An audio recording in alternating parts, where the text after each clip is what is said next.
Okay, so we've got the boats, their origin and searching for Tuan, and the Zongzi, also linked to him. But you said there's more to the festival than just these two things. Oh, yes, much more. The sources point out that historically, the time around the festival, the fifth lunar month, especially the fifth day, was seen as kind of dangerous. Dangerous, how so? Well, think about the time of year. Summer's starting, it's getting hot, humid. Okay, yeah, bugs come out. Exactly. Insects, snakes, other pests become more active. And historically, disease was more likely to spread in that kind of weather. So it was seen as an evil month, or at least an unhealthy, inauspicious time. Ah, makes sense from a practical standpoint. So people developed ways to protect themselves. Precisely. A lot of the other traditions are about warding off evil, illness, and pests. For example, hanging bunches of mugwort and calamus plants on doors. Mugwort and calamus. Why those? Well, mugwort actually has compounds that repel insects, so there's a scientific basis there. And calamus leaves are long and sword-shaped. Ah, like a weapon against evil. Symbolically, yes, warding off bad spirits or bad luck.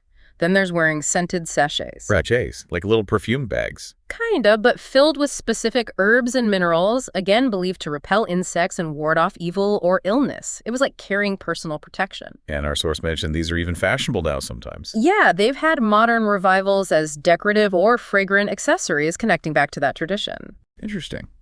What else? There's the tradition of drinking real gar wine. Real gar, isn't that toxic? It is. It contains arsenic. Historically, it was believed to be an antidote to poisons and to drive away snakes and insects.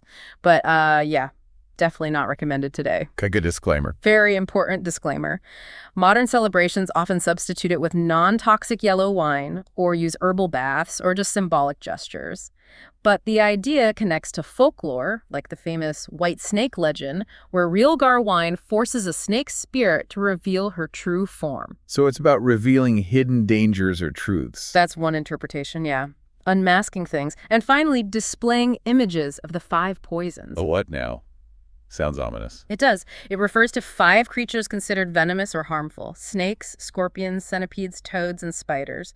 But displaying their image was meant to counteract their negative influence, like using their own image against them to ward them off. Wow. So all these rituals were basically ancient public health measures wrapped in symbolism? In a way, yes. It was traditional wisdom about staying healthy and safe during a challenging time of year, long before modern medicine.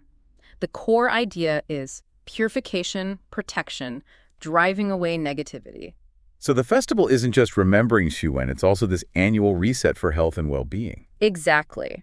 It functions as a powerful form of cultural memory. It's how the culture remembers Chuan, yes, but also how it expresses values like loyalty to ideals, not just a state, and how it stays connected to the rhythms of nature and traditional knowledge about health. These aren't just empty rituals then. They carry real meaning and history. Absolutely. And this heritage, it's not just staying within China, is it? It seems to be spreading. Very much so. It was recognized by UNESCO back in 2009 as intangible cultural heritage of humanity, which is significant recognition. And you see celebrations popping up all over Southeast Asia, Singapore, Malaysia. The races there are often very multicultural events now. We saw mentions of Canada too, right? Toronto, Vancouver. Huge international events there, same in Australia, like Melbourne. And in the US, Boston, San Francisco often have festivals linked to their Chinatowns, usually with efforts to explain the cultural background too. So it's really traveling. It is. Yeah. Even places like South Africa, the UK, Indonesia, they have their own versions, their own celebrations. It shows how adaptable the festival is. It becomes a point of cultural exchange then. Definitely. And you have organizations like the International Dragon Boat Federation helping to standardize the sports side globally. But you also see modern takes on the traditions focusing maybe more on wellness or the aesthetics, family activities, making it appealing across different cultures. So wrapping this up, it's crystal clear the Dragon Boat Festival is way, way more than just watching some exciting boat races. Absolutely. It's this incredible blend, remembering a specific historical figure, Chu Wen, celebrating timeless ideals like loyalty and integrity, practicing ancient traditions linked to health and the seasons. And it's all part of this living, breathing cultural heritage that's now shared around the world. Exactly. It's a fantastic lens, really, for understanding aspects of Chinese culture and its values. It really makes you think, doesn't it? How these ancient traditions manage to survive, how they adapt and find new relevance even when they travel thousands of miles. Maybe it inspires you to look a bit deeper next time you see those dragon boats, or perhaps even seek out the story of Chuen and those other fascinating customs yourself.